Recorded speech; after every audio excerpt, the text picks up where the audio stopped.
Well, hello everybody, an extremely warm, and it is a warm welcome to my channel. I'm Louise Savage of Louise Savage Muses. Welcome back if you're a returning viewer, and an equally warm welcome if you're viewing my channel for the first time. It's a warm welcome because summer, dare I say it, seems to have finally arrived to the UK. It is the end of June. But we've, after all those weeks and weeks and weeks of rain, we've finally had some sunshine. So I'm really enjoying that. Anyway, I wanted to catch up with you all about my book of this month, June. And there was absolutely no question in my mind which book I was going to choose. And it is Prophet Song by Paul Lynch. Now, I feel very, very late to the party on this one. I only read it because, well, I had it on my shelf, so I was going to get around to reading it at some point. But the Savage prompts this year, the prompt for, I'm behind, so I think it was May or maybe even April, was to read a book that was recommended by another booktuber or bookstagrammer or whatever. And so I went to Jen Campbell's channel, and her favourite book of last year was this book. And of course it did win the Booker Prize, but I've had a very up and down relationship with the Booker Prize in the past. I think I need to get over that, and I need to get reading it more, especially having read this. I think this novel would probably be up there with one of the best books I have ever read. And I didn't particularly, despite all the recommendations and having seen it out and about on Instagram and BookTube, I didn't have any particular expectations when I set out to read it. I was simply satisfying the requirements of the prompt in my head, but I was blown away by it. So it is a dystopian novel. It's a story of, it's a very sort of domestic story, if you like. One of the things I loved about it was the plausibility of it, because Paul Lynch focuses on the domestic detail of this family in Ireland who are living through the beginnings of a kind of state takeover. There's a secret police that's just been formed in Ireland, and the book starts with a knock on the door, and the female protagonist, Eilish, has been outside, enjoying the beauty of the night and various scents and so on. And later on, there's this knock on the door, and it's the secret police, and they want to speak to her husband. And within not many pages, her husband has been escorted or has gone to visit the police, and he disappears.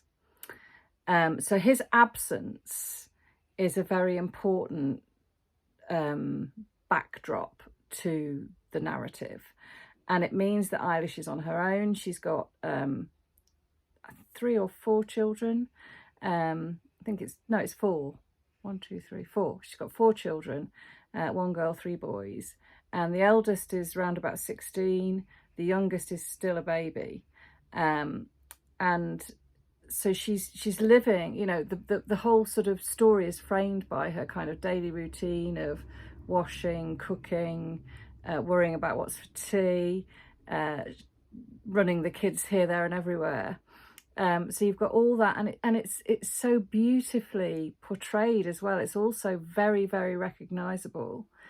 And yet these dreadful, dreadful things begin to happen to her family, to the people around her.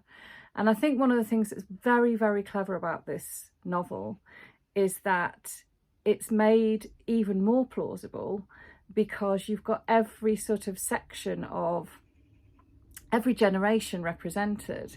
So you've got Eilish's generation, you've got her father, who plays a really important part in the story, her father Simon, and we learn about him. There's a beautiful scene, just to give you a sort of sniff, a whiff of what this book is like. I'm going to read you a bit, actually. There are a couple of moments, but there's this moment when Eilish is round at her father's. Her father lives in a different part of the city, so she has to make an effort to go and see him. And as things get darker, she gets more and more worried about him. And he's also starting to lose his memory. So, he's not necessarily he lives on his own. He's not really safe on his own. And this is just to give you a flavour of what I mean by the writing. I think the writing is stunningly beautiful. And this is just a scene where Eilish has gone to her father's bedroom to find a tie, you know, something that we could all imagine ourselves doing. Eilish moves about her father's bedroom searching for a tie. The green fleur-de-lis carpet stacked with yellow newspapers and journals, clothes heaped on 2 chairs placed side by side to the wall, dirty cups and plates on the dresser.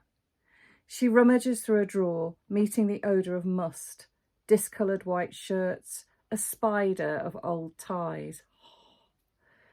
She selects a pink tie and puts it to her nose, sensing the past heavy within it yet grown obscure. She stands up and turns and meets her mother, windblown in a photo. The young woman catching at her hair, the promise of her daughter's face, secret in her own. And it's just that whole, you know, that sense of stillness, that sense of that very particular moment, the smells, it's so evocative. And I think, you know, most of you watching this will have been in your parents' room at some point, or the room of somebody that, you know, you wouldn't normally go rummaging around in their room, probably. That sense almost of trespass, but not. And the whole novel is written like that. It's beautiful, and it's seen through Eilish's perspective as well. And she's a scientist, which I loved. You know, we don't normally get female characters in literature who are scientists, and that gives her a particular angle on things. You know, her mind works in a particular way, and I thought that was a brilliant choice on Paul Lynch's part. And the way that the creeping sense of unease and dismay grows in this novel is pitch perfect. I had a discussion with Simon, my son of Savage Reads, about this, because I said I think this is the perfect novel, and he's like, there's no such thing as a perfect novel. I think there kind of has to be, and I don't think this is the only one I've read. In fact, maybe that's the subject for a future video, is what would I consider to be perfect novels. I think we have to strive for perfection, and novels can be kind of perfect in different ways. If you can give a student 10 out of 10 or 100%, you know, for an exam, surely we can have the concept of a perfect novel. So I was, as you can tell, absolutely and utterly blown away by this book. And, you know, the children's stories are also really interesting and so realistic. The way that each one of them, including the baby, you know, responds and adapts and changes during the course of the novel. And of course, you know, the oldest one he's at that point where he's striving for his independence and he wants to be useful. And I thought the characterization of every single character was absolutely on the nail. And the ending as well, I'm not going to give any spoilers away, but the, you know, sometimes you read a beautiful book and you get to the end, it's like, again, I thought the ending was so just brilliantly done. Yeah, I enjoyed every minute, and it's very rare for me to say this, very rare, but I could imagine myself sitting and reading this book again at some point. And I definitely am going to be turning to Paul Lynch's other books. I think he, you know, I don't know if any of you out there have read any of them. I'd be really interested to hear which you'd recommend if you have, because I now want to go on a kind of Paul Lynch fest. Anyway, that's it. That's my book of the month for June. Paul Lynch's Prophet Song, absolutely stunning. It is a song. It's lyrical. It's beautiful. Mwah. Bye. Nearly forgot then.